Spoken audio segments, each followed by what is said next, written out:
al Instituto de la Universidad de Panamá, al permitirme compartir algunos de mis conocimientos pues con todos y todas. También el agradecimiento al Tribunal Electoral por la amplitud que tienen siempre en el tema de las capacitaciones permanentes. Así es que voy a compartir mi presentación.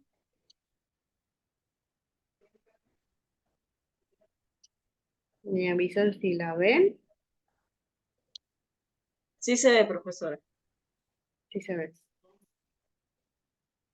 Eh, Aquí estamos. Sí, básicamente vamos a iniciar este curso que tiene el objetivo general de conocer los retos y obstáculos de las mujeres líderes en los escenarios de la política electoral y la vida pública, ya que es fundamental el compromiso de alcanzar los objetivos de desarrollo sostenible antes del 2030 y en especial el objetivo de lograr la igualdad entre los géneros y empoderar a las mujeres y a las niñas. Eh, Aunque hay otros objetivos de desarrollo sostenibles vinculados en este módulo, que lo vamos a ver un poquito más adelante, el tema de las alianzas, eh, vamos a revisar lo que son estas identificar de alguna manera estos obstáculos que presentan las mujeres líderes en los escenarios de la política electoral, demostrar los retos para la inclusión de acciones afirmativas que garanticen la plena participación de las mujeres en los espacios políticos, y no solamente en los espacios, lo que queremos es que las mujeres lleguen a los espacios de toma de decisiones. Analizar también algunos modelos de liderazgo de hombres y mujeres en la vida pública y en los aspectos, sobre todo en los temas electorales, y brindar herramientas concretas que potencien e impulsen a la transformación de las personas como agente de cambio y de estos cambios que se deben dar desde las comunidades en los procesos electorales. Esto es como los objetivos generales de este diplomado. Em, para esto, mi tema es sobre género, sistema electoral y partidos políticos. Yo he agrupado en títulos generales lo que voy a presentar en este módulo y vamos a hablar sobre primero lo que es género, la participación política de las mujeres, la discriminación, la violencia y la desigualdad en el escenario político y la paridad de género. Vamos a ver lo que son los sistemas en el sistema electoral, cómo está diseñado el sistema electoral panameño, haciendo énfasis en el sistema electoral para las mujeres. Cómo estamos en la representación política de las mujeres y las normas positivas. Y vamos a ver los convenios y herramientas internacionales que promueven la participación política de las mujeres. Luego vamos a ver lo que es el cumplimiento de la paridad de género. Ya tenemos un escenario claro en las últimas elecciones. Vamos a hacer un comparativo con las elecciones anteriores.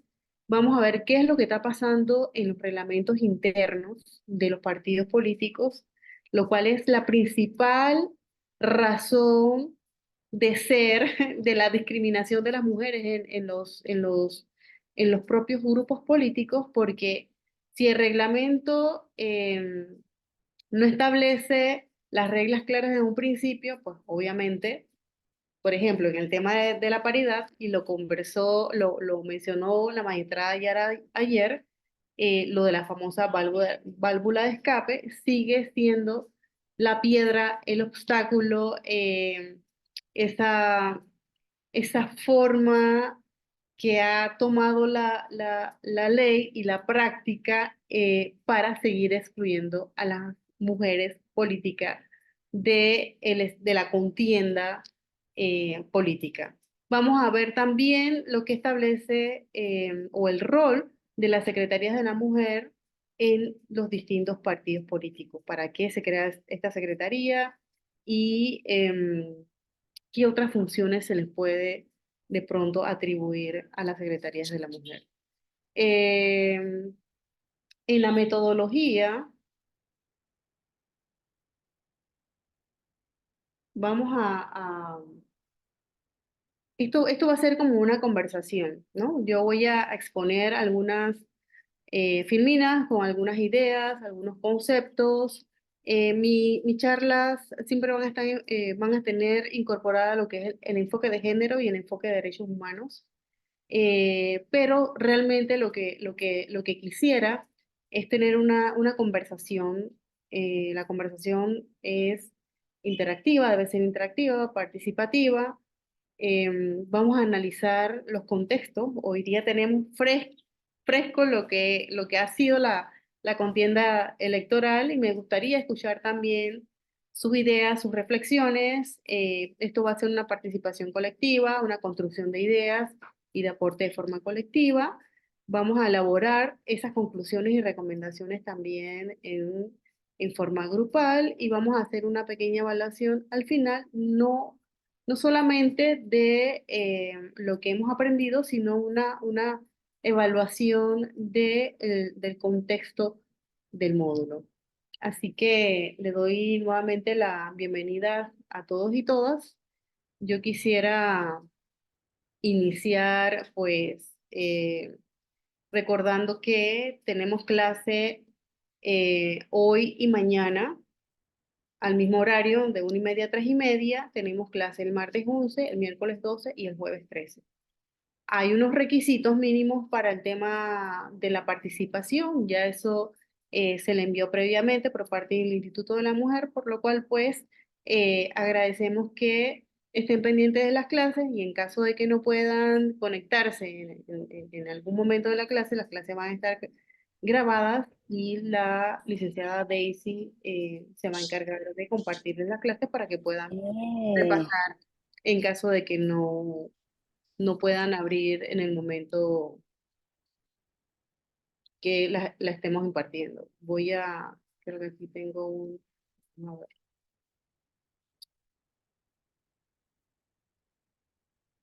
me está poniendo a aceptar lo de la grabación y no puedo darle clic, qué raro, pero bueno. Em, Vamos a ver lo que es, me gustaría, no sé si tuvieron la oportunidad de escuchar la magnífica conferencia que dio ayer el profesor Toro y me gustaría recibir de ustedes algún feedback de esa conversación que tuvo el profesor Toro ayer en el auditorio, muy, muy interesante. Por mi parte, les puedo comentar que me gustó cómo él desarrolla de una forma hilada y casi histórica los avances que han tenido las mujeres en el tema del empoderamiento público, porque él no solamente habló de la participación política, sino que habla de ese empoderamiento público y hace una reflexión sobre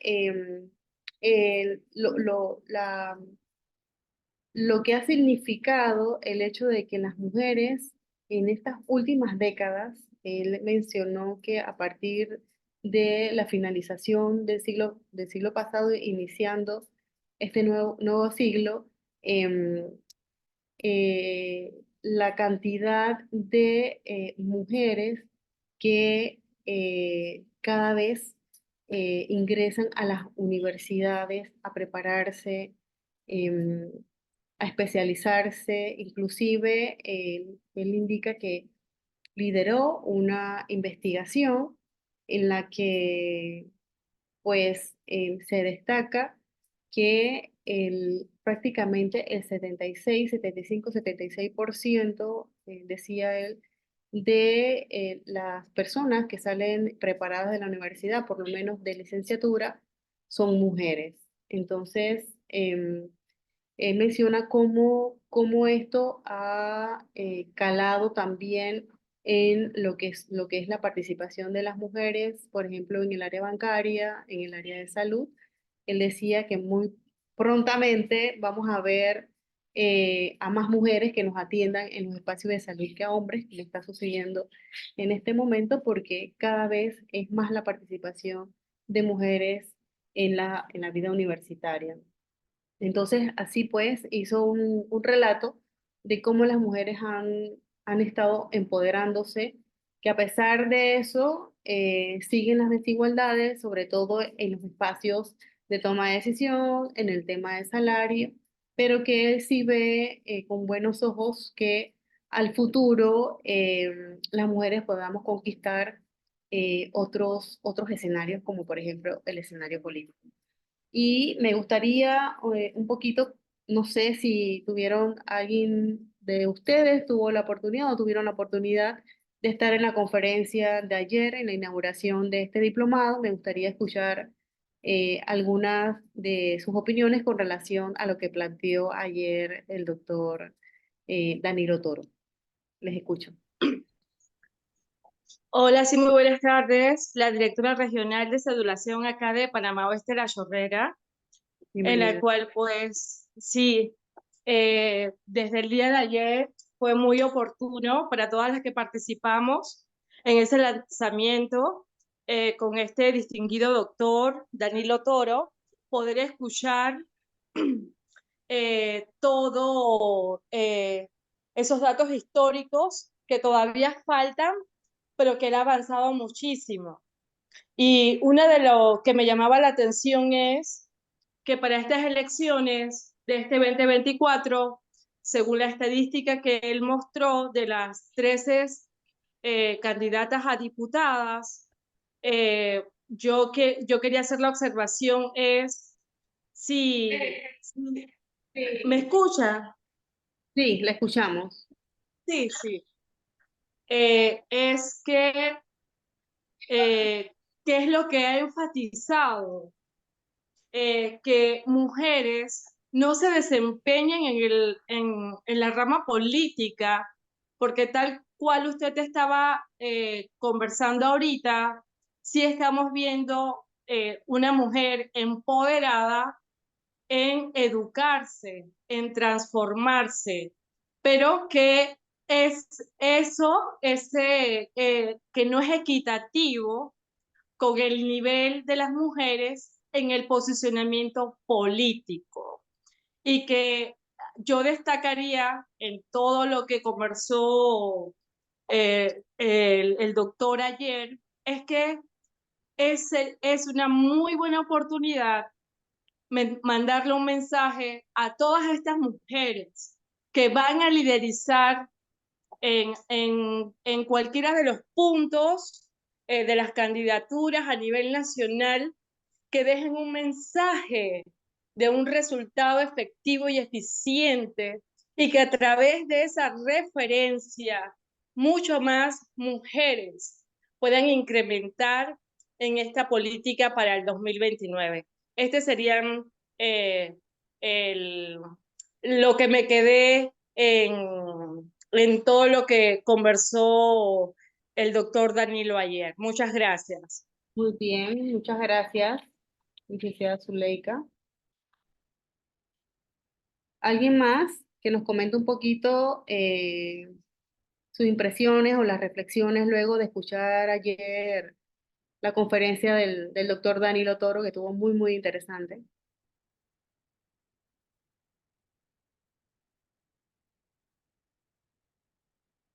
¿Sí?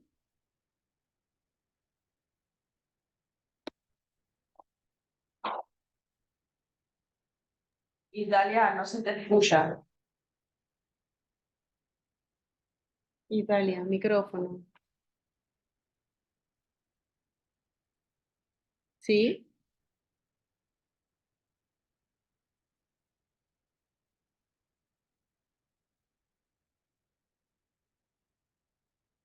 A ver,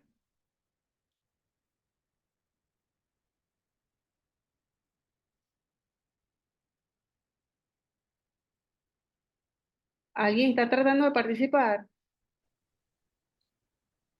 La licenciada Hilaria, pero no se le escucha la... No se le escucha, licenciada Italia. Y yo aquí no tengo para revisar lo del micrófono. No, no, es ella, lo tiene abierto, pero no, no sé, no se le escucha.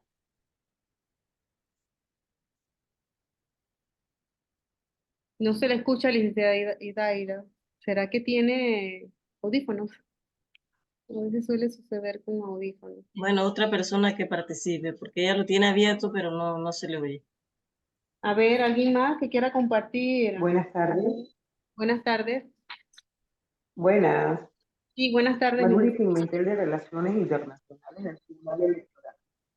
Sí, uno de los temas que tocó el doctor Danilo Toro ayer en su magistral conferencia, justamente llama mucho a la reflexión, él habló de la escogencia de la presidenta electa Sheinbaum de México y hablaba un poco, ¿verdad?, de ese machismo que existe en México, pues 200 años consigue llegar la primera mujer presidente, realmente eso manda un mensaje que las cosas están cambiando y de esa misma manera también lo podemos percibir aquí en nuestro país. 13 mujeres que salen electas, claro, no hemos logrado todavía la paridad, pero vamos camino hacia allá. Soy fiel creyente de eso y definitivamente hay algo que nosotros vemos mucho en partidos políticos, que es justamente lo que se llama las bases, que ellos, siempre la mujer sale a buscar el voto. Lo único que la mujer no tiene el respaldo de los partidos políticos per se, para entonces poder decir, bueno, si yo puedo buscar un voto para un candidato, varón masculino, lo puedo hacer para mí. Entonces, soy fiel creyente de que por eso es que las mujeres hoy en día se capacitan mucho más, realmente en el tema profesional, en el tema laboral. La mujer siempre sufre un poquito de desventaja cuando hablamos de salarios, son 13 centavos menos por dólar, por decirlo así. Más o menos esas eran las estadísticas hace un tiempo atrás. Y hoy en día, realmente cuando usted ve, eso se ve en los colegios, los tres primeros lugares de los colegios siempre son dos niñas o dos señoritas y un jovencito. Entonces, lamentablemente, aquí es como quien dice, somos, por decirlo así, el abogado del diablo, porque nosotras mujeres somos madres. Muchas inculcamos a nuestras hijas, tienes que estudiar para que no seas esto, para que no seas lo otro, tienes que destacarte. Y también lo hacemos con los varones, pero con los varones lo hacemos menos. Entonces, es muy válido todos los comentarios que hizo ayer el doctor Toro en relación a cómo la mujer se va profesionalizando y cómo se atreve también a ser parte de un país más democrático donde ellas saben realmente cómo van a hacer las cosas o cómo pueden mejorar las cosas.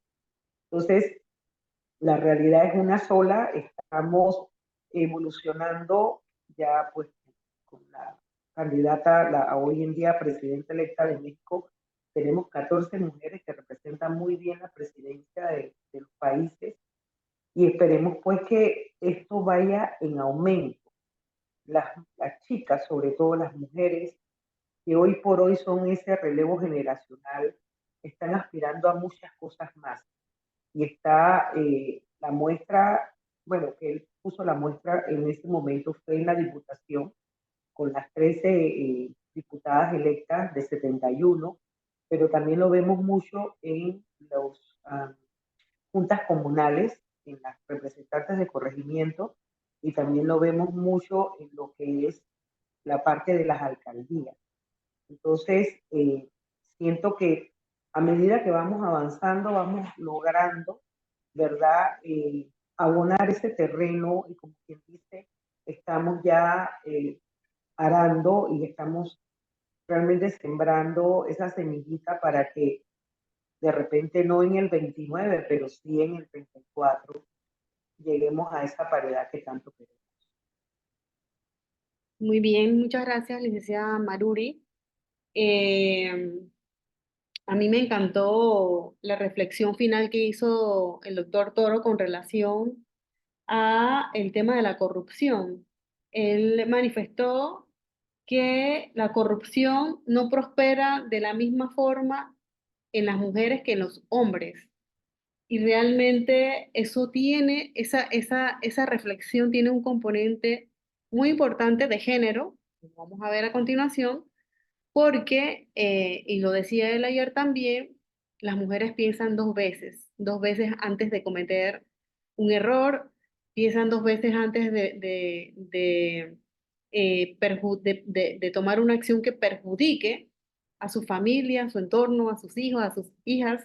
Entonces, él ponía el ejemplo de la encuesta que se hizo sobre a los hombres sobre si prefiere que lo detenga una policía mujer, una agente mujer de la policía o un hombre. Y él decía los hombres porque los hombres son más corruptibles que las mujeres, ¿no?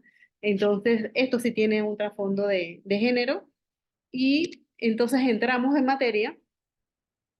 Vamos a ver lo que es el género, que tiene que ver el género con la participación política de las mujeres, los temas de discriminación y desigualdad en el escenario político, producto de la construcción social, y lo que es la paridad de género.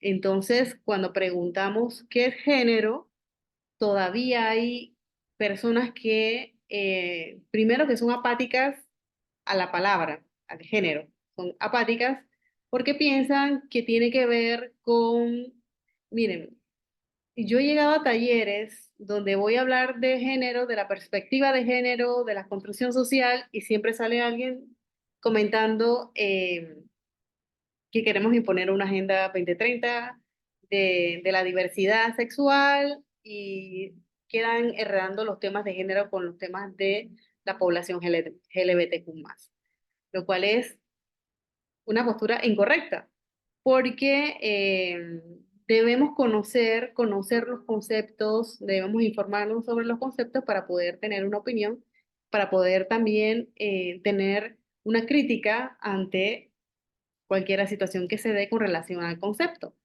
Y por eso es importante conocer bien lo que es el género.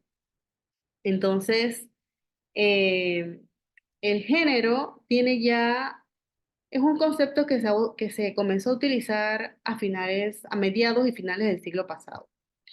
Eh, es un concepto que abarca, en palabras, en una frase corta, la construcción social, todo lo que enseñamos y aprendemos desde la niñez en nuestra sociedad, de esas normas de comportamiento que se exigen a niños y a niñas, y que hoy día ha tomado relevancia porque resulta que se estuvieron educando a los niños y las niñas con normas o roles distintos, que ha provocado a lo largo de la historia que estos roles distintos excluyeran sobre todo a las niñas, a las mujeres, de algunos derechos que hoy día ya los sistemas reconocen.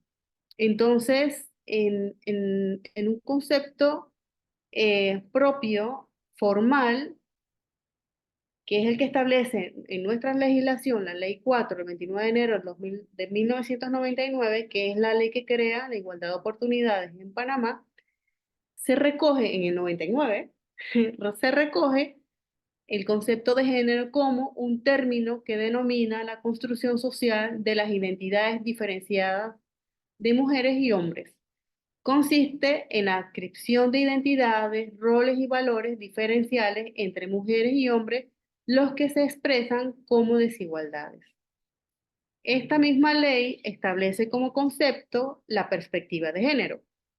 Indica que es la que incluye los intereses, derechos, necesidades, realidades y puntos de vista de mujeres y hombres en cada aspecto a nivel de una política, plan o programa.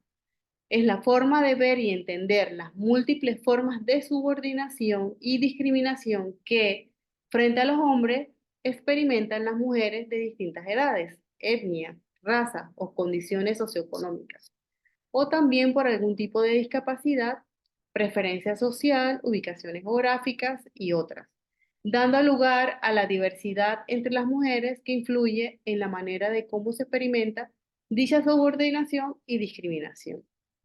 Es decir, el género es una construcción social. Quizás en algún momento para la humanidad, para la sociedad, fue más práctico inculcarle alguna educación distinta a niños y a niñas porque en ese momento quizás no había tanto conocimiento, la formación era distinta, no había tanta apertura cultural, así como, como los seres humanos evolucionamos desde las comunidades. El ser humano ha evolucionado en su entorno familiar, en su entorno escolar, en sus grupos sociales, llámese religión, llámese alguna agrupación cívica, social, sindical. Entonces, hemos evolucionado como seres humanos y hemos comprendido también la importancia de los derechos humanos. Y gracias a esto, hemos aceptado que tanto hombres como mujeres deben, tienen formalmente, o se les debe reconocer en sociedad los mismos derechos.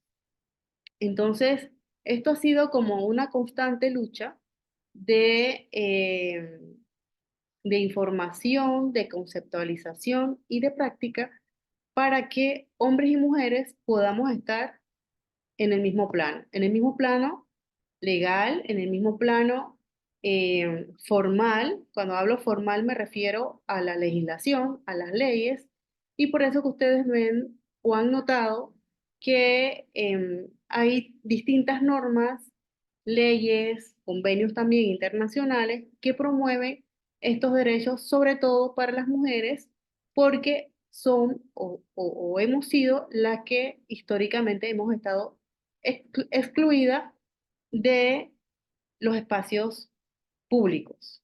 ¿Por qué? Porque en principio se pensaba a la mujer más en su espacio privado, es decir, en su entorno familiar como esposa, madre, cuidadora, eh, y que prácticamente sus actividades o sus responsabilidades eran adscritas al entorno familiar, al cuidado de la casa, al cuidado de los hijos, eh, a la atención del esposo.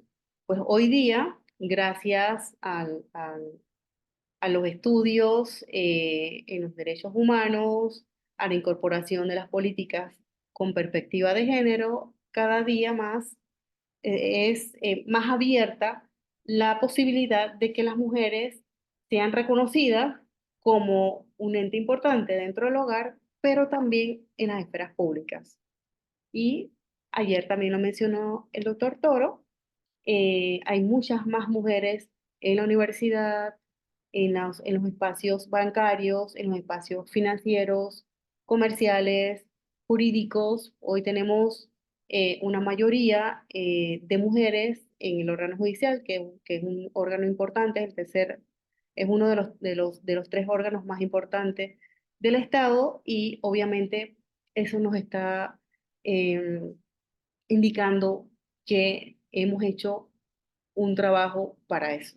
Entonces, sí es importante que conozcamos los conceptos, que valoremos el objetivo de la comprensión del concepto y la práctica de estos conceptos. Y, por ejemplo, Cuando hablamos de perspectiva de género, queremos decir que en todos estos espacios públicos, hablando ya directamente en estos espacios de toma de decisión, se tiene que incorporar esta perspectiva de género porque debemos comprender que las mujeres seguimos pasando por procesos de discriminación, de violencia, a pesar de los avances, pues ustedes pueden abrir el periódico hoy y se van a dar cuenta que hay violencia doméstica,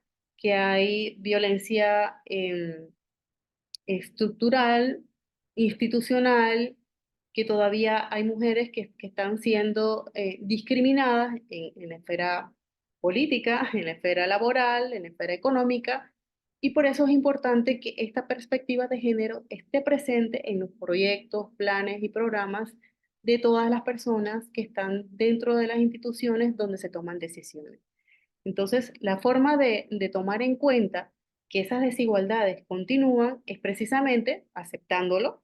Por eso decimos que esto es una perspectiva de género, ¿no? Aceptando que el problema, a pesar de los avances, continúan y que debemos de alguna manera incorporar esas situaciones en nuestros planes, en nuestros proyectos, para que nuestra función de servicio público llegue a las niñas, a las mujeres, a las jóvenes, a las adolescentes de forma igualitaria y equitativa, es decir, a las mujeres en la ciudad y a las mujeres en el campo, a las niñas en la ciudad y a las niñas en la comarca, a las mujeres empresarias y a las mujeres privadas de libertad o con algún padecimiento de salud o con alguna condición de discapacidad. O sea, tiene que haber este espectro muy amplio para que esas políticas públicas lleguen. Y eso sería lo ideal, ¿no? Que, que esas políticas lleguen hasta las capas más bajas, los extractos sociales más bajos en nuestro país. Entonces, por eso denominamos la perspectiva de género como una herramienta importante en la toma de decisiones. Luego de esto vamos a ver que el género ciertamente es una construcción social. Entonces, la construcción social la construimos la sociedad. Cada uno, cada persona, cada uno y una, cada madre, cada padre, cada abuelito, abuela, maestro, maestra, que está la persona que está en el proceso de formación, en las iglesias, en las comunidades, cada quien tiene una responsabilidad sobre la construcción social. Entonces, cada quien tiene, de alguna manera, una deuda con desaprender algunas conductas, algunos ideales sobre la crianza de niños y niñas. Entonces, es importante, pues, reconocer primero que la construcción social es algo personal, individual, pero también colectivo y que se puede cambiar y que de hecho hemos estado como en ese proceso, en ese caminito. Y una de las propuestas de este cambio cultural, social, es asumir la derogación de la división de los roles en la sociedad. O sea, eliminar los roles impuestos socialmente a los niños, a las niñas, a los hombres y a las niñas. ¿Y cómo se puede hacer esto? Con educación, primero aceptando que hay todo un reto en cuanto al cambio de esa educación. Y cuando habla de educación, no solamente es la educación en el sistema educativo, sino la formación de nuestros valores dentro de la sociedad, y que este proceso cultural nos va a ayudar a definir de mejor manera lo que queremos de los seres humanos, de la sociedad, de los niños, de las niñas, de los hombres y mujeres ya en su etapa adulta, como parte del componente de la convivencia en todo, en nuestras vidas personales, en la educación, en la salud, en general en el país. Entonces, es importante que nos quede claro que cuando hablamos de género, hablamos de construcción social, colectiva, la división de los roles, que es algo que nos han enseñado y que nosotros seguimos enseñando y que muchas veces se nos hace un poco difícil desaprender, que esto es un proceso cultural que va de generación en generación, pero no por eso eh, podemos de alguna manera detenerlo, detener el proceso, hacer un alto y crear nuevas políticas para cambiar esas dinámicas y sobre todo comprender que cuando hablamos de género hablamos de desigualdades sociales, porque todo este camino de cómo criamos a nuestros hijos, cómo se diferencia la estructura de niños y niñas, de hombres y mujeres, a las finales pues se traduce en desigualdades sociales. Vemos aquí en esta figurita que les tengo en la presentación, por ejemplo, en los temas masculinos, hay cuestiones asignadas directamente a los hombres y a las mujeres.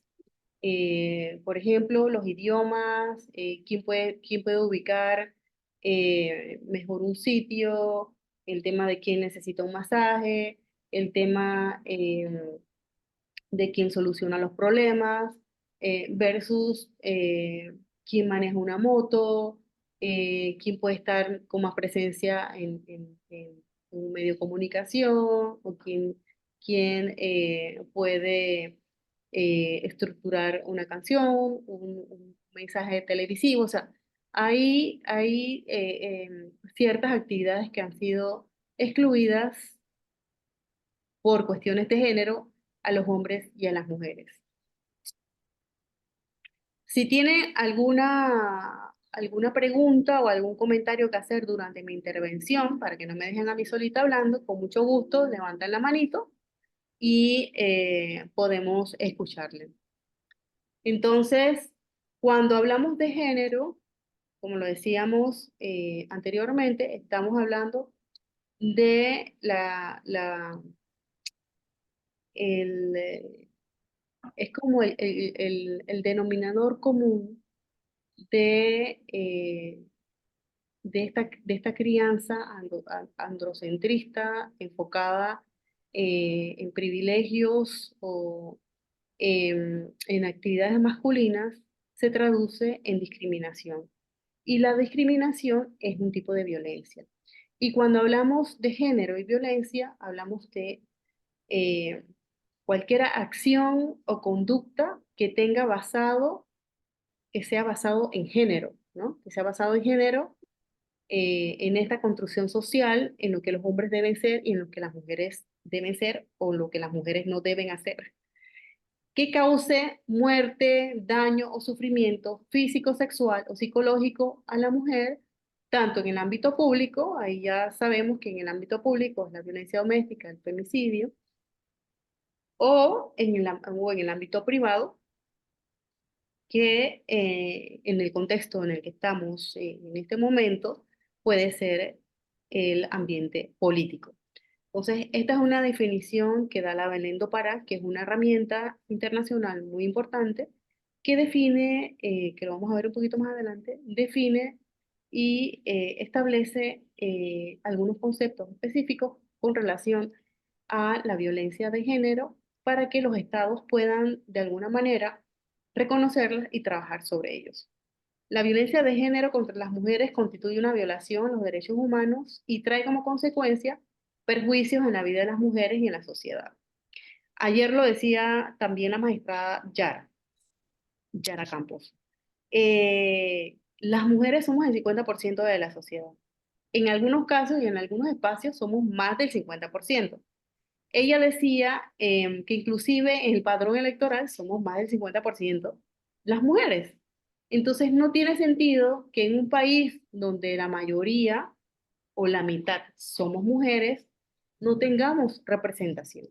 Y no tengamos representación porque seguimos teniendo esa falsa idea de que el hombre es el que nos puede solucionar o el que puede prestar de alguna manera promueve soluciones a las dificultades o a los problemas que tenga la sociedad. Sin embargo, sabemos que eso que es falso. Eh, Tuvimos un periodo, una administración en este último periodo eh, go- de- del gobierno, en donde hicieron falta esos lineamientos, esa propuesta, ese enfoque femenino, no quiero decir feminista, a ver, femenino de las necesidades de nuestro país, de las necesidades de nuestra población. Y lo vimos en el tema de la pandemia y lo vimos luego con las explosiones sociales que se dieron en nuestro país a nivel nacional. Entonces, sí es importante que cuando hagamos los análisis de género y la perspectiva de género, entendamos que sí es necesario que las mujeres estén en esos espacios de toma de decisiones porque somos el 50% de la población y ese 50% de la población tiene que ser escuchado y tiene que ser escuchado desde otra perspectiva, desde, desde otra, desde otro contexto, porque ahí, también lo decía el doctor Danilo Toro ayer, las mujeres se preocupan, por decirlo así, se preocupan un poco más de las necesidades que tienen los niños, las niñas, de los temas de cuidado, de los temas de salud, de los temas de educación, que quizás de los temas que son prioritarios en la agenda de los hombres. Eso no lo podemos negar. El sociólogo lo mencionó ayer, hay numerosos estudios que así lo comprueban. Entonces, si ya sabemos que debemos ir trabajando ese tema de la construcción social y de cómo podemos desde esos espacios crear las políticas para esos cambios, creo que tenemos como que yo diría, damos ese paso hacia lo que realmente queremos, que es una vida social, un país, un estado en donde se puedan atender de forma adecuada las necesidades de las comunidades. Entonces, otra de las declaraciones, por ejemplo, la declaración Belén do Pará define la violencia contra las mujeres como todo acto de violencia basado en la pertenencia al sexo femenino. Aquí ya se incorpora directamente lo que es la pertenencia, el hecho de que los hombres consideren pertenencia a la mujer, que pueden por esa pertenencia controlarla y tomar sus decisiones. Eso lo incorpora esta declaración, esa pertenencia al sexo femenino que tenga o pueda tener como resultado un daño o sufrimiento físico, sexual o psicológico para las mujeres. Inclusive las amenazas de tales actos, la coacción o privación arbitraria de la libertad, tanto si se produce en la vida pública o privada.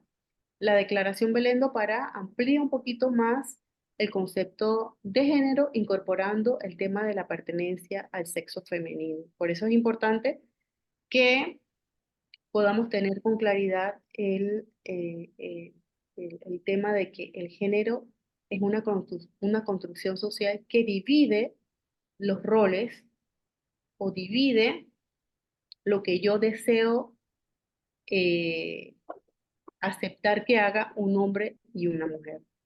Y cuando hablo de esa división de roles de hombre y de mujeres, lo hago de forma general, o sea, de forma general en el sentido de que hay mujeres que educan a los niños y a las niñas con roles machistas, androcéntricos, y asimismo hay hombres también que han sido educados en estos roles diferenciados dentro de una cultura que es machista. Si tienen alguna pregunta, algún comentario, con mucho gusto podemos detenernos para escuchar, para hacer alguna reflexión, algún comentario. Esta parte de la comprensión de lo que es el género es muy importante para lo que vamos a ver en el transcurso del diplomado, porque esta es la raíz, esta es la causa, esta es la causa de todos nuestros males. La causa de nuestros males sociales, la mayoría de o sea, la causa de la mayoría de nuestros problemas sociales es el tema cultural. En la educación, en la salud, eh, lo vemos reflejado, por ejemplo, en los índices de deserción escolar, en la delincuencia, y bueno, en la esfera política, no la poca participación de las mujeres, porque las mujeres participan y muchas veces participan más que los hombres. En la poca Una representación, consulta, en la una poca consulta. representación femenina. Ajá, se puede hacer una consulta? Sí, cómo no, adelante. A ver, el tema este de las mujeres. Ahora que está hablando de esto, no sé, me viene a la mente lo que decía Danilo Toro ayer, de que el tema del cociente, medio cociente y residuo, de alguna manera causaba perjuicio en la manera de la selección de la mujer. Ese tema también lo vamos a ver más adelante. Sí, ese tema se va a ver más adelante cuando ya no me toca a mí esa parte del diplomado, le va a tocar a otra compañera, pero sí se va a revisar ahí esa propuesta de cambio en cuanto a el mecanismo de selección que, que está, que rige actualmente. Yo me imagino que sabrán los especialistas en el tema electoral, tendrán sus notas ya tomadas y una vez arranque la Comisión de Reformas Electorales, eh, se revise este tema de la selección y los mecanismos que existen actualmente. Pero sí, definitivamente hay que revisar porque quizás la ecuación, cuando se propuso, eh, era quizás la forma de incluir a otras personas, a otros candidatos, pero en la actualidad aparentemente no ha tenido resultados positivos. Así que sí, sí se tiene que revisar y cuando ya más avanzado en el diplomado veamos los mecanismos de elección que existen en Panamá, ahí haremos esas reflexiones. ¿Alguien más? Gracias. Gracias. Podríamos hacer el receso si gusta, profesora Joyce, por Ok. 10 minutos. Ajá, son las 2:20, vamos a hacer ya estudiar. Vamos a leer algunos mensajes que dejaron en el chat.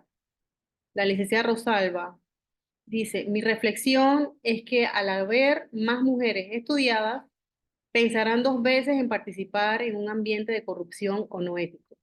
Considero que la corrupción no tiene que ver con ser hombre o mujer, tiene que ver con los valores de una persona.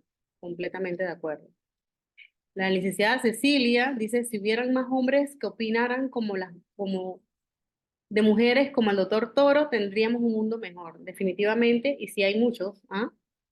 Cada vez hay más hombres solidarios y más hombres que promueven una vida libre de violencia para las mujeres y una igualdad de condiciones. Lo que sí creo es que ven más hombres involucrados en la corrupción, dice la licenciada Zuleika. Las carreras de estudios como ingeniería, científicas y similares mantienen hasta un 55% de estudiantes femeninas y siempre en su gran mayoría son las que inician y terminan sus carreras. Las mujeres en algunos casos sacrifican a la familia pero busca elevar su nivel de escolaridad. Así es. Comentario de la licenciada Maruri. También menciona que hay que romper con los paradigmas, ya que en este siglo XXI seguimos con el tema rosado para las niñas y para los niños celestes. Si vemos otro aspecto en la crianza de los niños y niñas, donde la niña es delicada, es la princesa y los niños son los que no deben llorar, los que tienen que demostrar dureza, hay que comenzar a romper todos esos paradigmas de manera que se vayan avanzando y que haya mayor equidad. Completamente de acuerdo. Y todavía usted va a un hospital donde nací, donde en la sala de partos, de nacimientos, y se va a dar cuenta enseguida.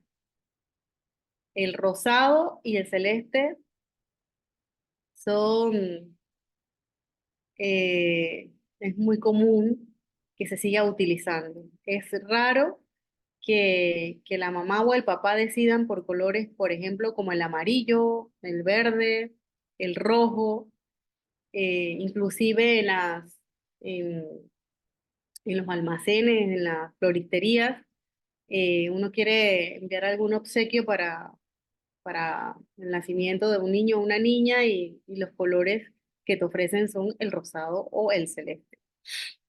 En la revelación de sexo, igual. Dice aquí la licenciada M. Chin, considero que es muy importante para lograr grandes cambios dentro de nuestra sociedad, para que en efecto se dé finalmente el entendimiento del tema de que tanto mujeres como hombres pueden realizar cualquier tarea o acción que deseen para llegar a formarse. Estos hombres y mujeres que pueden tomar decisiones en cualquiera de los ámbitos en el que se desempeña, laboral, social, político, se debe realizar cambios desde la niñez, poder ir inculcándole los distintos temas. Por eso es muy importante que dentro de la educación se inicie con esta construcción social para que tengamos a futuro un cambio de mentalidad. Ya a edades avanzadas es un poco complicado hacer que se desprendan de lo que ya se ha construido en el individuo. Eso es cierto. Y se hace entre más pequeño estén los niños, mejor. ¿Alguien tiene por aquí?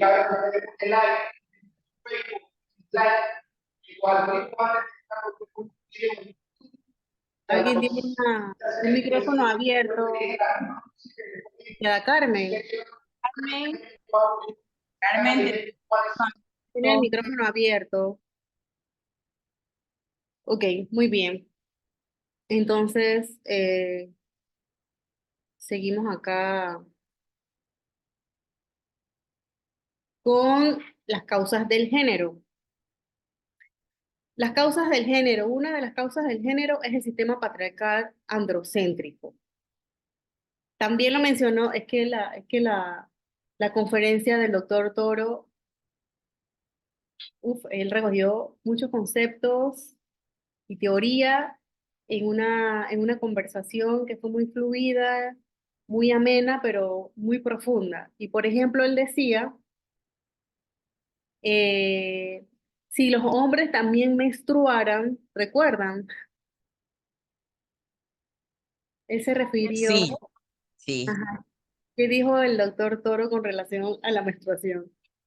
Que si los hombres tuvieran, o sea, tuvieran esos días rojos, habría 3 días libres por mes. Y de verdad que sí, cuando las mujeres se enferman, se paran, y eso es lo que tienen que hacer con todo y con el malestar. Pero cuando los hombres se enferman, válgame. Y tiene razón, porque los hombres no piensan, o sea, realmente, si nos vamos a las políticas públicas, hasta hace pocos años, creo que de la pandemia para acá se ha trabajado un poquito más los temas de la higiene femenina. Eso hay un grupo de jóvenes aquí en Panamá que está trabajando mucho el tema de la higiene femenina y está haciendo, tiene una campaña de capacitación, de información, de sensibilización y también proyectan temas de salud pública, de políticas públicas con relación a que las toallas femeninas deben ser gratuitas o deben estar exentas del impuesto, que que se debe, que el acceso a las toallas sanitarias y a productos de higiene femenina deben ser más accesibles en las comarcas, en las comunidades de difícil acceso, etcétera. Entonces, cuando el profesor Danilo Toro hace este comentario de que si los hombres menstruaran, hubieran quizás 3 días libres a la semana, es precisamente porque eh, la forma de ver las políticas públicas para el hombre es distinto a como la ve la mujer, porque las mujeres ven las necesidades de la sociedad, la necesidad del niño, de la niña, del abuelito, la necesidad de esa persona que está en cama y que si no la cuidan puede morir. O sea, el tema de los cuidados ha sido un tema, una de los obstáculos para que las mujeres puedan tomar decisiones con relación a su futuro. Porque si tenemos a una señora, a una joven, a una hija que no tiene forma de contratar a alguien que cuide a sus padres adultos mayores encamados, y que tiene que hacerlo ella por cierta cantidad de tiempo no va a poder estudiar y mucho menos va a poder optar por una plaza de trabajo, porque no hay forma de que el Estado le pueda brindar de alguna manera una solución a esa necesidad que ella tiene de quedarse cuidando a sus padres. Entonces, y todo el desgaste que es cuidar a una persona que está encamada. Yo le pongo el ejemplo de una persona que vino a mi consulta, que me decía, yo tuve que cuidar a mi mamá encamada, luego cayó mi papá encamado, y prácticamente fueron 20 años de su vida que ella no pudo estudiar, no se pudo capacitar, no tuvo acceso a un puesto de trabajo, y obviamente sus padres fallecieron, y cuando ya ella sale al mercado laboral, ya ella estaba arriba de los 40 y pues nadie le daba trabajo porque no tenía experiencia, no tenía formación, y así como ese caso, hay muchos casos, eh, sobre todo en las comunidades en el interior, por los temas de cuidado. Quizás en la capital uno tiene, no sé, mayor oportunidades de estudiar, de contratar a alguien, que es muy caro, ¿ah? Aquí el tema del cuidado de una persona enferma, encamada, adulta mayor, es muy caro. Entonces, inclusive ya a nivel internacional se está promoviendo el tema del cuidado como un derecho humano. Entonces, el Estado deberá deberá incluir algunas políticas públicas con relación al tema del cuidado como un derecho humano. En fin, una de las causas del género es precisamente este sistema patriarcal. ¿Qué significa el sistema patriarcal? La estructura de cómo funcionan las cosas, diseñadas, elaboradas, pensadas desde lo masculino, donde no participan las mujeres. Y al momento en que estas políticas públicas son aplicadas con cierto sesgo para una parte de la población. Y podemos revisar, investigar, y pueden haber muchas políticas públicas que estén solamente pensadas para hombres que discriminan a las mujeres. Bueno, entre esas está la estructura electoral, obviamente. Este sistema patriarcal en el que hemos nacido, mujeres y hombres, el cual está sentado sobre el ejercicio de la violencia. Cuando digo violencia es el tema de la posesión, de lo femenino, del cuerpo, del pensamiento, eh, y del dominio económico de los territorios y de las personas. Un ejemplo, a grosso modo, es el tema de las guerras, por ejemplo. ¿Quiénes, quiénes convocan y participan en las guerras? ¿Quiénes, sí? ¿Alguien quiere participar? Otro ejemplo también sería el tema de la criminalidad organizada. No sé, no me llega atrás. Licenciada Mirtia, tiene el micrófono encendido. Entonces, cuando hablamos del sistema patriarcal y ese dominio económico de territorios, de personas, lo vemos muy bien reflejado cuando vemos los contextos de las guerras. ¿Quiénes pelean? ¿Quiénes van a los campos de concentración? ¿Quiénes convocan a las guerras?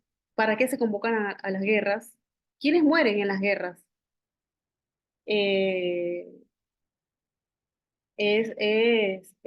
todavía es un poco, no sé cómo describir el hecho de que en este siglo, a pesar de que hemos conquistado y hemos reconocido un montón de derechos humanos, todavía tengamos que seguir viendo las consecuencias de una guerra que quizá no es en nuestro continente, pero que sí está afectando a millones de personas civiles, incluyendo niños, niñas, mujeres, adolescentes y también hombres que no participan de esas guerras. Y el sistema patriarcal también androcéntrico eh, da una subvaloración o una valoración superior a todos los roles, espacios y valores que conforman el estereotipo de masculino con relación al femenino. O sea, este sistema patriarcal pone por encima los roles, las actitudes, las propuestas, las acciones o las actividades de los hombres por encima de las mujeres. Y con relación a ese sistema se crean las políticas públicas. Y obviamente las mujeres van a estar excluidas en este sistema. Y lo que propone el género y la perspectiva de género es que se piense en colectivo y no solamente en el tema desde lo masculino, sino que se piense desde la humanidad, desde el hombre, desde las necesidades de los hombres y las mujeres en la sociedad.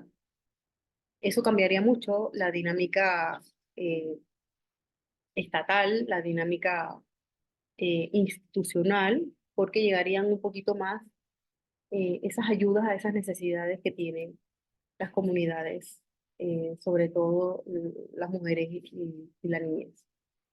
Entonces, otro ejemplo que les puedo poner es el tema de el crimen, en el crimen organizado participan mayoritariamente hombres y mueren a consecuencia del crimen organizado mayoritariamente hombres, aunque estudios demuestran que ya estas nuevas formas de criminalidad han involucrado también los ajustes de cuenta y los femicidios en Panamá de niñas, madres, abuelas como ajustes de cuenta.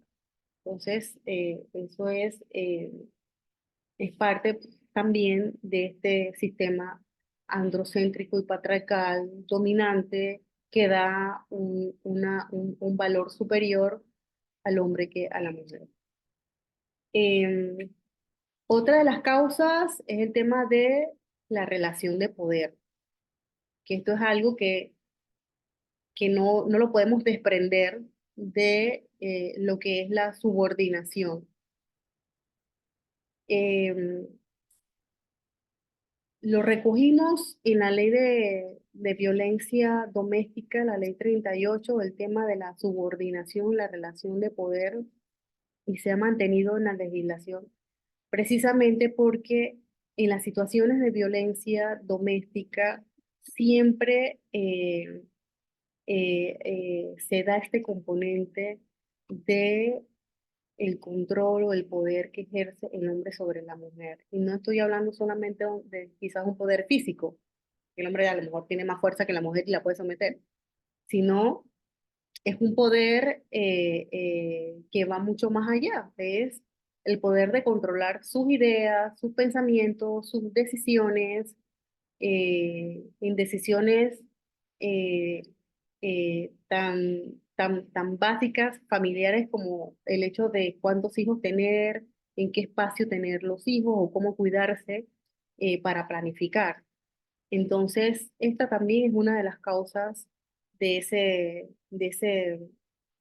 androcentrismo, basado en una relación de poder.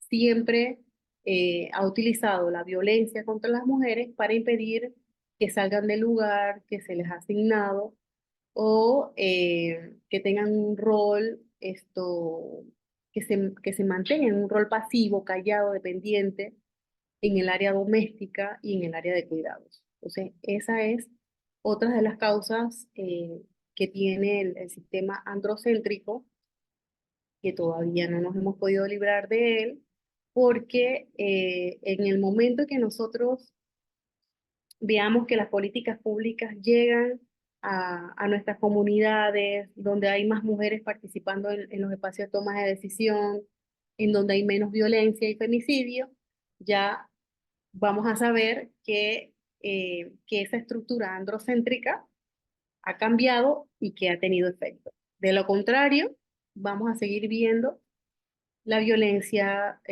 sexual en contra de las niñas, los femicidios íntimos, los no íntimos, etc.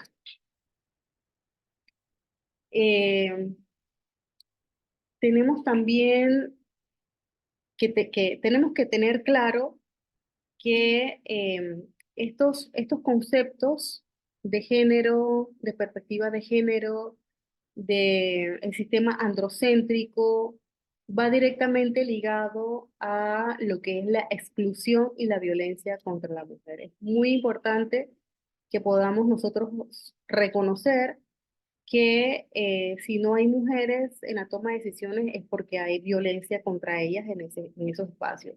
Si no hay más mujeres participando en la política, es violencia, porque hay de alguna forma estructuras que le impiden llegar a ella a esos espacios de toma de decisión. Entonces, es importante reconocer también que el extremo de la violencia contra la mujer se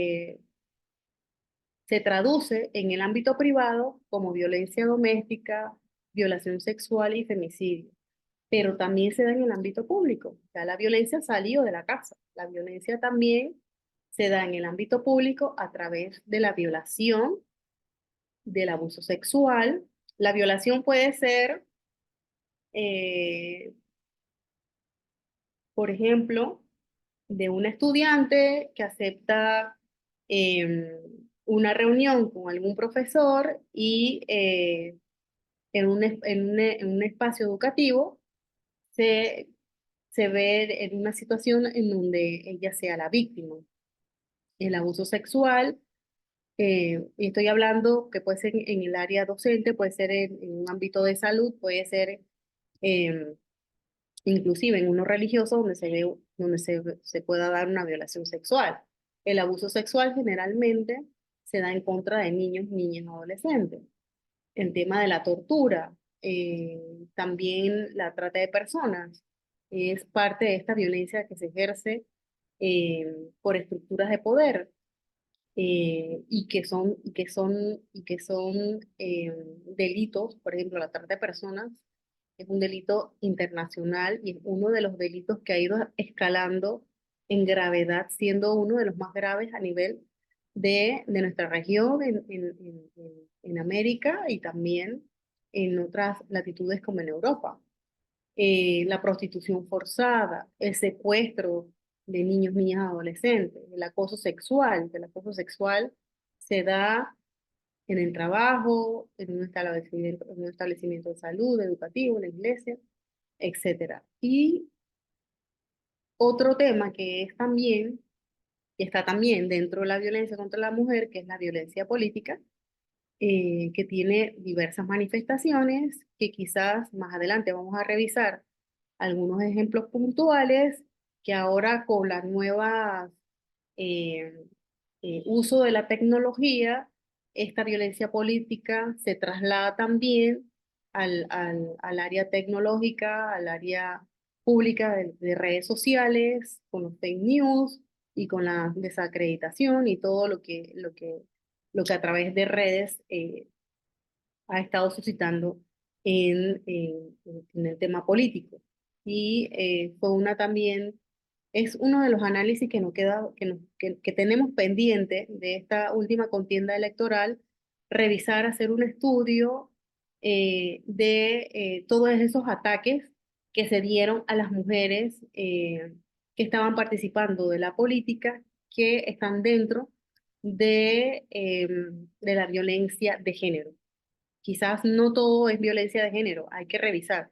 Por ahí siempre hay una que otra persona me dice que, ay, pero ahora todo lo que se pueda criticar en contra de una mujer que está participando en la política es violencia política. Pues no, obviamente que no. La violencia política tiene unos rasgos, unos requisitos, unos prerequisitos específicos, habría que analizar. Por eso les digo, luego ya de esta contienda hay que analizar em, cómo fue el comportamiento de esa violencia ejercida a través de las redes sociales en contra de las candidatas. Ya por ahí tendremos más adelante un análisis sobre eso. Entonces, sé que es un tema un poco pesado que me escuchen hablar de género, violencia de género, pero es que es muy importante comprender esta parte, como les dije anteriormente, esto es como la raíz de todos los problemas sociales, no solamente eh, eh, no solamente es un problema de no acceso a la política o a los espacios de toma de decisión, sino que es un problema social que trae como consecuencia los otros tipos de violencia que se dan, incluyendo la política. Por eso es importante que quede bien claro el concepto de género, perspectiva de género y lo que es la discriminación y la violencia de género. Y en este sentido, pues rapidito les menciono que la violencia de género tiene varias aristas.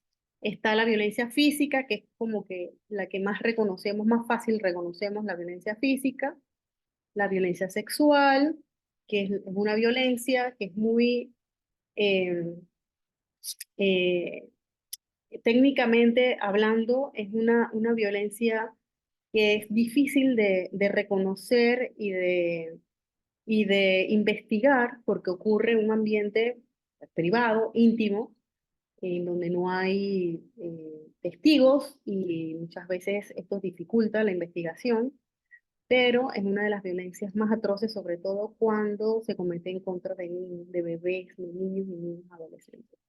Está la violencia psicológica, la violencia económica y la violencia estructural.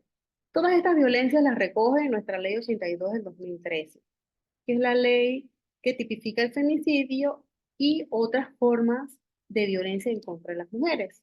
Está tipificado en nuestro Código Penal y en nuestro Código Procesal Penal también están incluidas estas violencias que deben ser denunciadas ante el Ministerio Público. La violencia física, como les comenté, es donde hay agresiones de todo tipo, corporal, y es como la violencia que se reconoce con más facilidad. Está la violencia sexual, que comprende cualquier actividad no deseada consentida, cualquier actividad sexual no deseada consentida. Está la violencia psicológica, que también es muy amplia, hay que estudiarla muy bien. Admite múltiples modalidades de agresión intelectual o moral. Muchas veces la violencia psicológica no se escucha, no se percibe, pues porque lleva intrínseco acciones u omisiones que afectan la salud mental de las víctimas. Entonces es una violencia amplia, eh, pero que esto incluye muchas modalidades que son dignos de estudiar. La violencia económica, que es entendida como una desigualdad al acceso a los recursos, sobre todo cuando son recursos básicos o de primera necesidad. Y la violencia estructural, que es toda esta violencia que incluye las barreras invisibles e intangibles contra la realización de las opciones potenciales de los derechos básicos de las personas. Cuando usted va a una institución a reclamar algún derecho, y la institución le niega los derechos, le cierra la puerta o la queda, o le queda, o la investiga, o la queda investigando usted, em, se convierte en una institución violenta en el sentido de que no cuenta con las herramientas de escucha asertiva, revisión de casos, de documentos, y muchas veces se toman decisiones que van en contra de la víctima, revictimizando entonces a esa persona y convirtiendo esta violencia en una violencia institucional, la cual da la espalda a las necesidades de la víctima.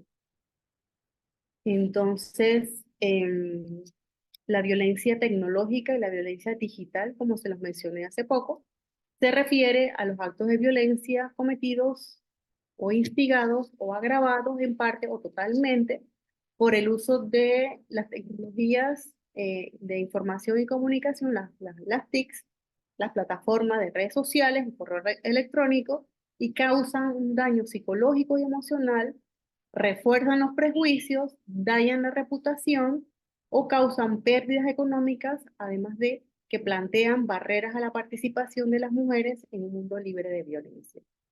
Entonces, sí, definitivamente, en esta nueva era tecnológica se incorporan estas herramientas que deben ser utilizadas a favor de la democracia, de la transparencia, de la participación ciudadana, para hacer ataques personalizados, excluyentes, misóginos, sobre todo en este contexto de la participación política de las mujeres, a mujeres que tienen esa intención de participar, de candidatizarse o de ocupar una posición de mando y jurisdicción en el país.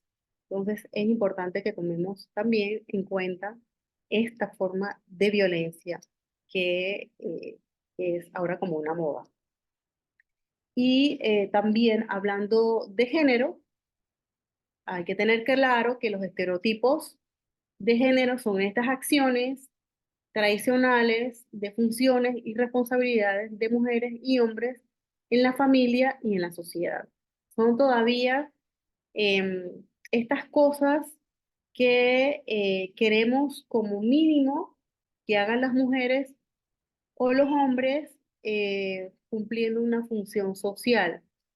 Cuando hablamos de estereotipos de género, por ejemplo, en el área laboral, em, hace algunos años atrás, a las mujeres no se le permitía ingresar a las filas de la Policía Nacional. ¿Por qué? Por los estereotipos de eh, que era un lugar peligroso para trabajar, inseguro, que era una actividad solamente para los hombres, por el tema también de la fuerza física, y realmente pues hoy se ha roto un poco el tema este, el paradigma este de que la academia de policía solamente es para hombres. Vemos cómo cada vez son más las mujeres que se anotan a la academia y las vemos entonces inclusive en puestos de jerarquía, comisionadas, subcomisionadas. En cualquier momento veremos alguna mujer directora de la Policía Nacional, ¿por qué no? Del sistema de Senafrón, etcétera. Entonces, los medios de comunicación también perpetúan imágenes de las mujeres como objetos sexuales y contribuyen a perjuicios étnicos. Esto es otra de los componentes de los estereotipos y de la violencia en medios de comunicación, en los medios tecnológicos, como también se ha tenido toda una lucha, pero ha sido un poco complejo poder educar y concienciar a los dueños medios de comunicación para que dejen en la práctica de las publicaciones en los periódicos, los periódicos que se venden en las tienditas en las comunidades. Todavía vemos eh, mujeres, eh, eh, fotos de mujeres sexuadas, eh, enseñando el cuerpo en bikinis o prácticamente sin ropa. Eh, esto es también parte de esa violencia que ejercen los medios de comunicación, que son, que deben ser un, una estructura de comunicación, de información y de cambio cultural y social, muchas veces por mantener estos estereotipos de género en sus contraportadas y en algunos anuncios, siguen perpetuando la violencia contra las mujeres. No sé si hasta aquí tienen alguna pregunta, alguna intervención. Voy a leer algunos de los comentarios. A ver,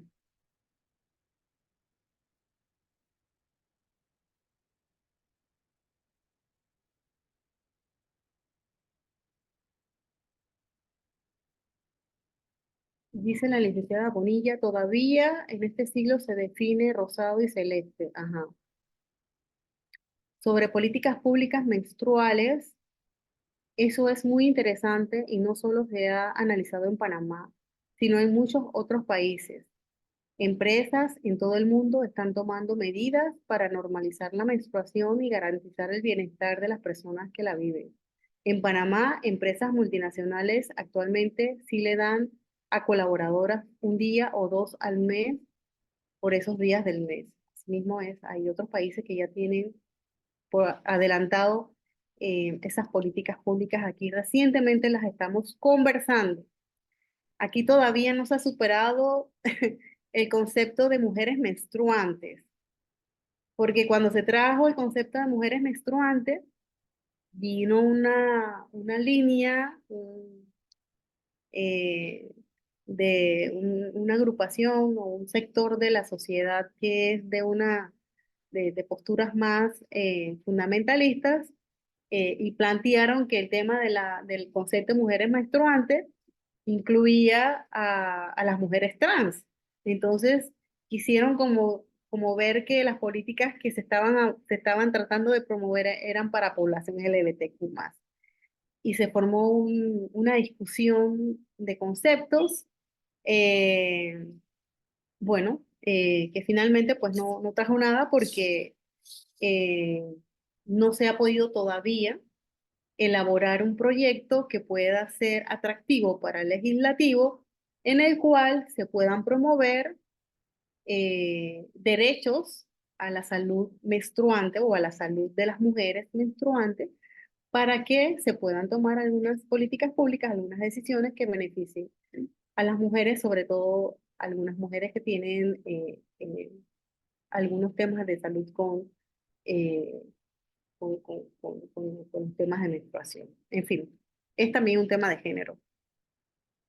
Eh, Dice la licenciada Helen que la sociedad patriarcal considera que la mujer carece de relevancia y de valía en comparación con el hombre, y que son estos los que deben ocupar periódicamente los puestos de mayor poder en empresas, en la política, en el gobierno y por supuesto también dentro de la casa, y eso fomenta la desigualdad de género que vemos hoy día a pesar que estamos en un siglo más actualizado y con más inclusión. Así mismo es. La licenciada Maruri también dice, en ese punto hay que recordar que de nuestros abuelos, que desde nuestros abuelos la mujer era sumisa, entonces trabajaba y ella cuidaba el hogar y ahí venía más allá de una violencia física, era la psicológica y hasta la económica. Correcto. Felicidad Erika dice también de que las mujeres debemos vestir de una forma, es otro estereotipo. Correcto. Y las mujeres que no visten de una forma aceptada socialmente, entonces son o marimachas o machorras, etcétera. Y si se visten quizás de una forma distinta y no aceptada por la sociedad, entonces son mujeres cualquiera, de la calle, de la vida, etcétera. Sí, el tema de los códigos de vestimenta aquí en Panamá es muy fuerte. Y se los digo yo como abogada.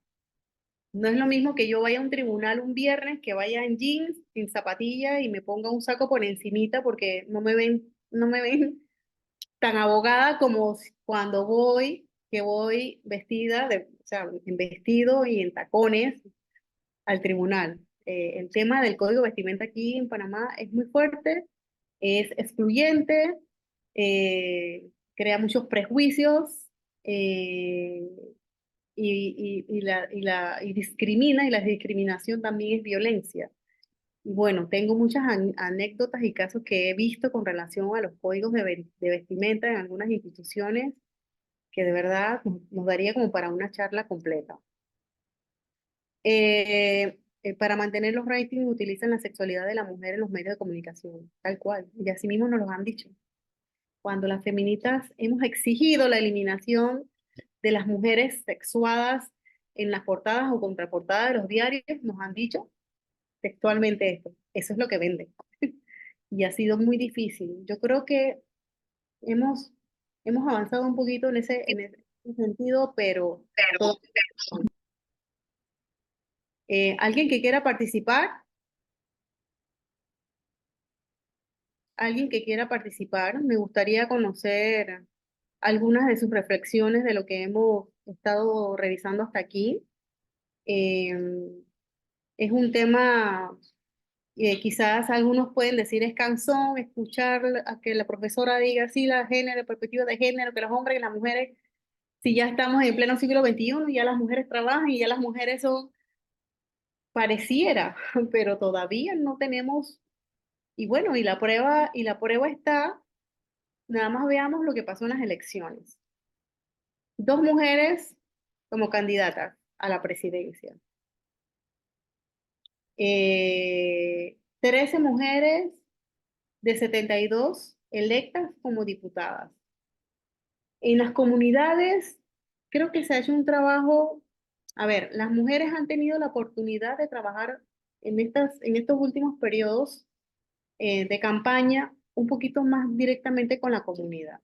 Porque antes las mujeres llegaban a presentar el candidato y a organizar todo para que el candidato pudiera dar un discurso, presentar sus proyectos, etcétera.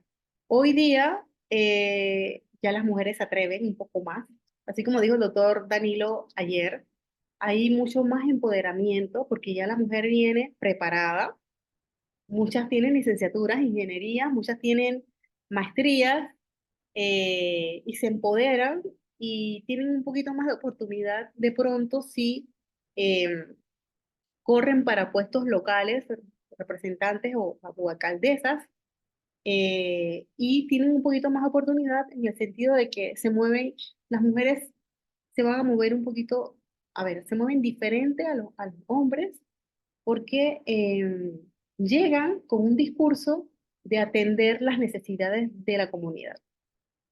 Entonces, ese discurso para un poquito más. Los hombres quizás llegan con propuestas, vamos a arreglar la calle, más trabajo, eh, los temas más eh, estructural, comercial, y las mujeres quizás llegan con un discurso más, hay que ver cómo hacemos para crear aquí un centro de salud, o que el centro de salud que existe tenga atención toda la semana, porque hay muchísimas comunidades tienen centro de salud, pero nada más va un médico una vez a la semana o una vez cada 2 semanas. Entonces, las mujeres escuchan ese tipo de necesidades. Por ejemplo, el tema a propósito de los cuidados, ¿a dónde voy a dejar yo a mi niño, a mi niña? Yo quiero estudiar, quiero ir a trabajar. Entonces ya vemos más propuestas de la creación de parvularios, de guarderías, de guarderías públicas, porque se está escuchando las necesidades y eso está calando en también esas propuestas que llevan las mujeres en sus comunidades. Por eso que la creación de políticas públicas tiene que pasar por este componente de género, este análisis, eh, esta perspectiva de género para comprender desde la cultura, oye, pero si la mujer tiene que quedarse cuidando a los papás porque están enfermos, tienen que cuidar a los niños, a las niñas tienen que ayudarlos a su escuela, ella no puede salir a trabajar, ella no puede salir a estudiar. Entonces, obviamente, si no incorporamos esta perspectiva de género, las mujeres todas nos quedaríamos en la casa, así como decían los abuelos. Las mujeres se quedan en la casa para cuidar a los niños. Tienen los niños, cuidan a los niños, atienden al marido. Ya. Los hombres salen a estudiar y los hombres salen a ver el ganado. Eso era lo que los abuelos decían antes. A ver, una participación. La licenciada Sofía Ortiz. La escucho, adelante. La escuchamos. Hola, buenas tardes a todos. Creo que me dice si me escuchas, me tengo los audífonos puestos. Sí, la escuchamos muy bien. Adelante. Perfecto. A mí me gustaría rescatar mucho el tema de, no solamente lo habló ayer en la intervención que escuchamos en el auditorio el licenciado Toro, sino lo que usted también mencionó hoy sobre las políticas públicas para mujeres que menstruan o para las mujeres, ¿no? Que es una perspectiva de género que nosotros no hemos visto en Panamá. Ciertamente hay organizaciones feministas y hay organizaciones que han tratado de poco a poco impulsar leyes, crear espacios y ver, ¿no?, cómo se puede ayudar a mujeres que hoy día no solo, ya tal vez no se considera tanto un tabú el tema de menstruar, pero sí se sabe que aquí en Panamá, porque no tenemos que irnos muy lejos y no tenemos que irnos a otros países, sabemos que es dificultoso para muchas mujeres acceder a productos de higiene menstrual. En Panamá, incluso hay un estudio que me parece que se hizo en el 2019, donde aquí en la ciudad capital había muchas mujeres que no tenían el acceso a productos de higiene menstrual porque son caros, son inaccesibles, tienen por supuesto también impuesto, que creo que en su intervención usted lo mencionó, que se ha tratado de luchar para que esto que es necesario y que pasa todos los meses en el cuerpo de las mujeres no tenga impuesto para que sea mucho más accesible para estas personas, pero todavía no se logra. Entonces, sabemos que esto obliga a que muchas mujeres utilicen materiales que realmente no son seguros o incluso que son antihigiénicos. Sabemos que en Panamá hay mujeres que utilizan toallas como toallas de bañarse para poder sostener su periodo o papel higiénico o cosas que son precarias para que ellas puedan cuidarse o retener esto que nos pasa a todas todos los meses. También sabemos que hay instalaciones que incluso en colegios, sobre todo colegios públicos, porque estas políticas buscan que todas, por supuesto, tengamos las mismas oportunidades, pero sabemos que estos estratos son los que menor posibilidad tienen a acceder a estas buenas instalaciones y también acceder a los productos de higiene menstrual. Sabemos que no hay buenos lugares para que estas personas puedan cambiarse, tengan acceso a agua potable, que tengan instalaciones buenas y seguras para que puedan gestionar su menstruación todos los meses. Y incluso muchas veces esto les dificulta ir a trabajar, trasladarse, ir a los colegios porque están en estos días del mes. Sin mencionar que, bueno, esto no se da mucho en Panamá, pero en otras latitudes hay discriminación y acoso para las mujeres y niñas que menstruan. Yo recuerdo que vi un documental, me parece, que en el continente africano todavía hay, o sea, se encierra, incluso yo, no, yo creo que no solo allá, sino aquí en Panamá, algunas, algunas comarcas todavía encierran a las niñas cuando están menstruando porque puede considerarse impuro dentro o sea, cuando están en estos días del mes, ¿no? Entonces, sí, todavía tenemos una deuda con esta población y con la población de las mujeres, sobre todo en mujeres en situación precaria, para que podamos buscar como soluciones en temas de perspectiva de género en cuanto a higiene menstrual. Así es. Muchas gracias por su aporte.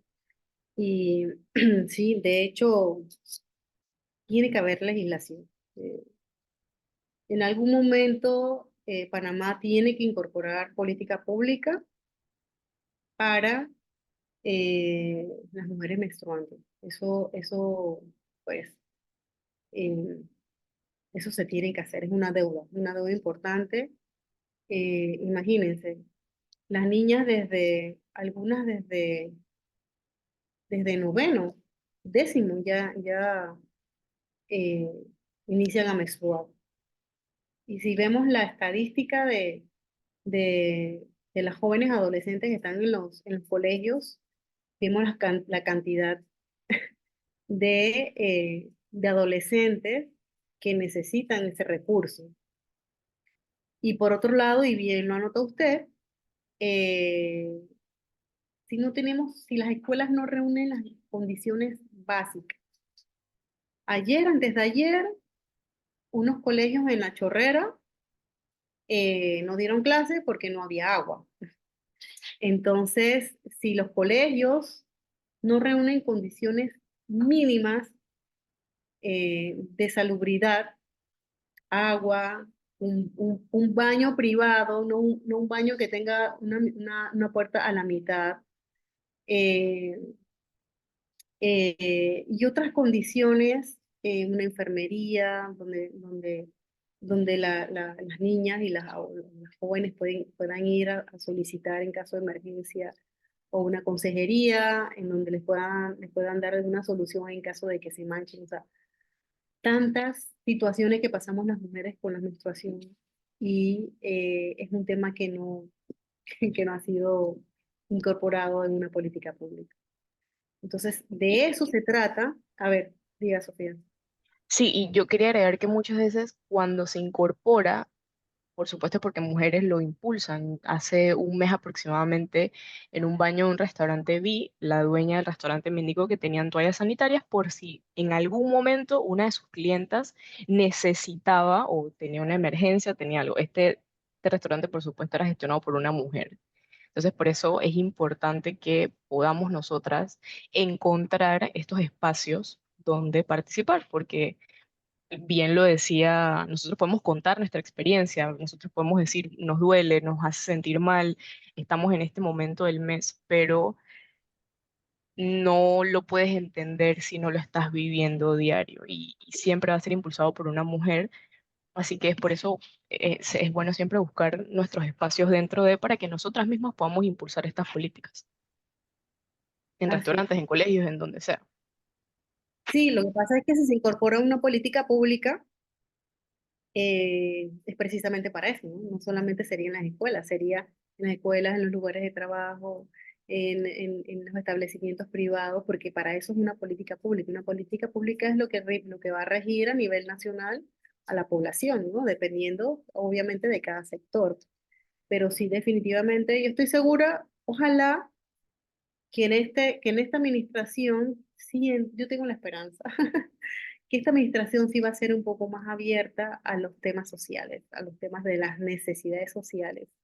Y ojalá que salga de esta administración una ley eh, sobre el derecho a menstruar, o como la quieran llamar, pero que beneficie a las tantas niñas y adolescentes en esta época de sus días de menstruación, y que deje de ser un tabú. Y digo niñas, enfatizo, hay niñas que menstruan, porque por el hecho de menstruar no es que han dejado su niñez. Los cuerpos, la biología de los cuerpos son distintas, y se ha luchado mucho, sobre todo en algunas comarcas, porque tienen ese pensar de que cuando la niña menstrua ya es una mujer.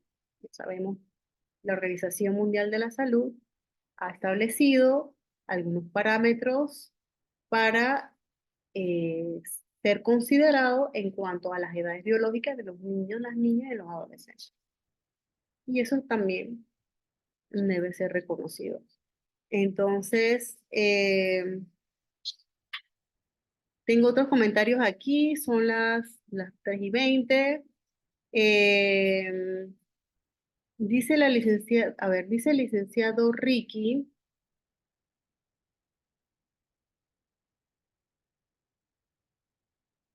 En el tema electoral, tuve la oportunidad de organizar los debates regionales 2024 por parte del Tribunal Electoral, una plataforma con igualdad para todos los ciudadanos, dando la oportunidad de participación y presentación de sus propuestas. Aproximadamente un 10% del total de las candidatas se inscribieron para participar, y solo un 5% se presentaron a debatir. Lo que me deja con la duda si se les está proporcionando las herramientas y la plataforma, ¿por qué no participan las mujeres?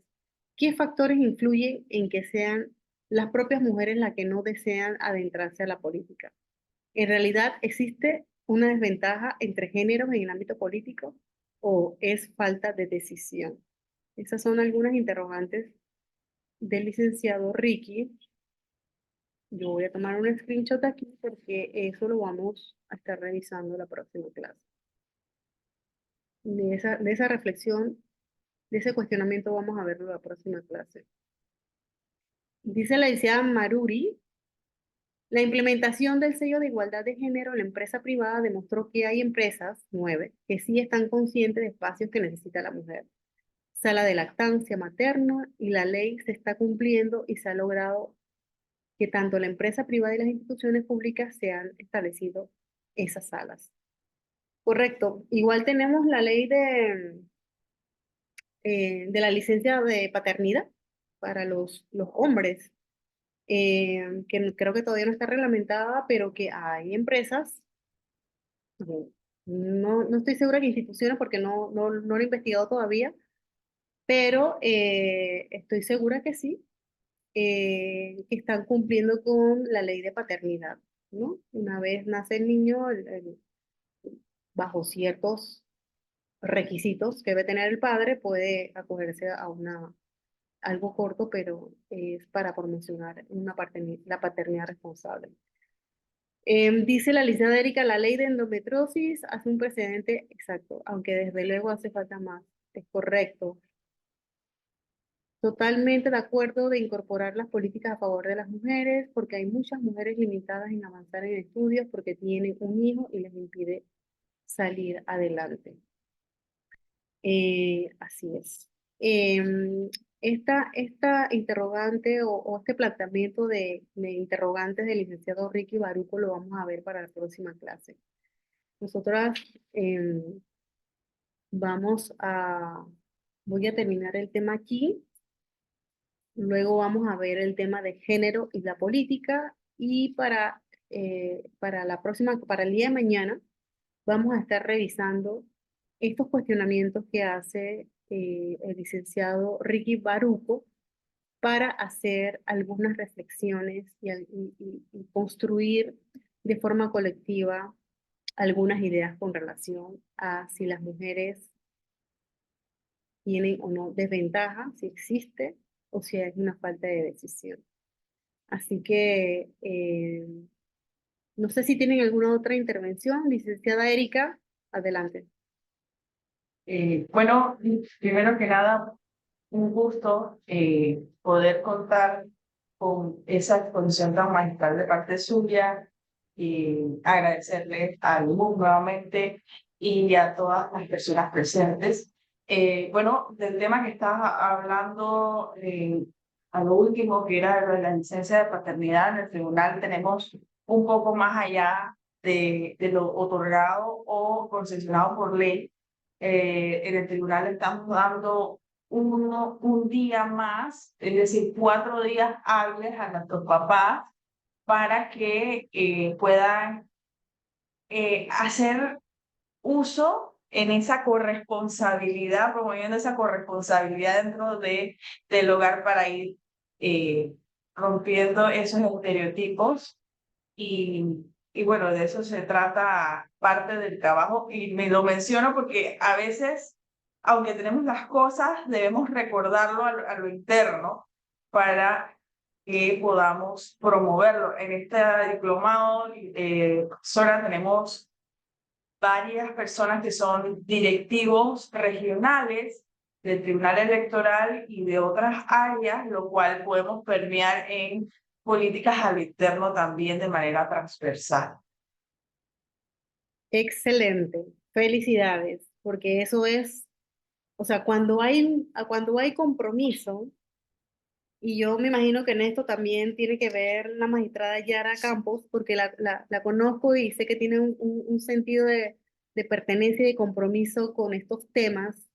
Eh, Cuando hay compromiso institucional, es mucho más fácil poder aterrizar, por decirlo así, ejecutar las políticas públicas. Y recuerdo que cuando estábamos con el tema de la licencia de paternidad, ay, hubo tantos comentarios. O sea, decían que sí, que los hombres se iban a arrancar, que no les interesaban los bebés, que se iban a ir de rumba, que con sus amigos. O sea, pero es precisamente es el tema este, ¿no? El tema de la construcción social, el tema cultural. Y recuerdo muy bien todas esas críticas que se le hizo en algún momento a este proyecto, que ya hoy día es una ley, porque nadie, o sea, sí, obviamente sí había gente que estaba centrada en lo que se quería, pero mucha gente lo decía, que era para prácticamente para darle un permiso a que los papás se fueran de rumba. Y bueno, me alegro mucho que el Tribunal Electoral sea uno de las instituciones que cumpla un poquito más allá, porque obviamente los reglamentos internos de cada institución le da la potestad a las autoridades a establecer los parámetros para el cumplimiento de las políticas públicas. Y si le da un día más, pues para mí eh, eh, es un paso más de del sentido que tiene la norma, la política, que era precisamente inculcar el tema de el involucramiento del hombre al momento de que nacen sus hijos, la paternidad responsable. Así que felicidades por eso. No sé si alguien más tiene alguna intervención. Aquí tengo el proyecto inicial era de 5 días, pero la empresa privada no aceptó y lo pidió en 3 días. Ujú. Exacto. En esto siempre hay negociación. Recuerden que tenemos pendiente, para esta asamblea hay muchas cosas pendientes. Entre esas está la famosa ley Piropo, que para nosotros es el acoso callejero, que eso todavía no está en la ley 18, todavía no está tan claro, y que creo que el escenario en la asamblea puede ser una buena oportunidad para poder incorporar nuevamente el debate del acoso callejero, que también nos afecta bastante a las mujeres. A ver, licenciada Erika. Yo sé que me estoy tomando un poco más de tiempo, pero también a lo interno quiero recordar que nosotros también tenemos un protocolo de violencia, acoso y no discriminación. Y debemos recordarlo. ¿Por qué? Porque nuevamente tenemos de manera transversal aquí todas las personas que toman decisiones. También tenemos dentro del público o dentro del estudiantado, tenemos a la ministra designada de la mujer y parte de su personal, lo cual también quiero comentar en este espacio, e indicar que esto es importante al momento de nuestro ejercicio de las funciones. ¿Por qué? Porque hay una modificación a la ley de acoso, violencia y no discriminación, que fue la original, donde se acortan los periodos para investigación de este tipo de situaciones. Y dentro del ámbito laboral es algo que tenemos que determinar y abordar de manera inmediata. Aquí tenemos a la señora Mirka Palacio. Muchas Buenas gracias, tardes. señora No sé, ministra. no sé si me escuchan. Buenas tardes. Sí, la escuchamos. Bueno, me permiten, bueno, agradecerle al Tribunal Electoral a través de los magistrados y nuestra compañera Erika, quien nos permitió estar en este diplomado con ustedes, en busca siempre de crecer y fortalecer. El tema del acoso es una ley pendiente, también el registro de los agresores, Erika, ahí tenemos un listado de cosas pendientes por hacer, que quizás el inicio en las conversaciones con las diputadas, completa la bancada que son de mujeres, podamos ir haciendo el lobby para en turno definir para nosotros cuáles son las de prioridades, poder sustentarlas y llevarlas primero a Consejo de Gabinete, como es el procedimiento, y luego a la Asamblea. Quizás debemos hacer no sé, una reunión preliminar con ellas para, desde la sociedad civil y el ente gubernamental respectivo, empoderarnos y presentarlo. ¿Cuál es nuestro orden de prioridad? Porque para mí es importante también el registro de agresores de violencia doméstica, de violencia contra los menores también, que se pueda tener un registro y que nosotros podamos saber, las autoridades puedan saber más bien quiénes sí, quiénes no, dónde están ubicados, cerca de qué están ubicados. Es una manera también de proteger a la población. Así que gracias desde el diplomado Construyendo Líderes, le digo yo. Agradezco la oportunidad que me dan y sobre todo al Tribunal Electoral por el apoyo. Gracias, Erika, y gracias, profesora y compañera, que la mayoría nos conocemos, ¿eh?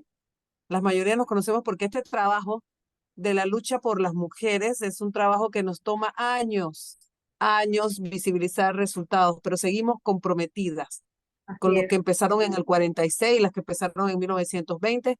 Aquí estamos nosotros 100 Vamos años después, pasando la 104 años batuta. después. Muchas gracias, Trabajando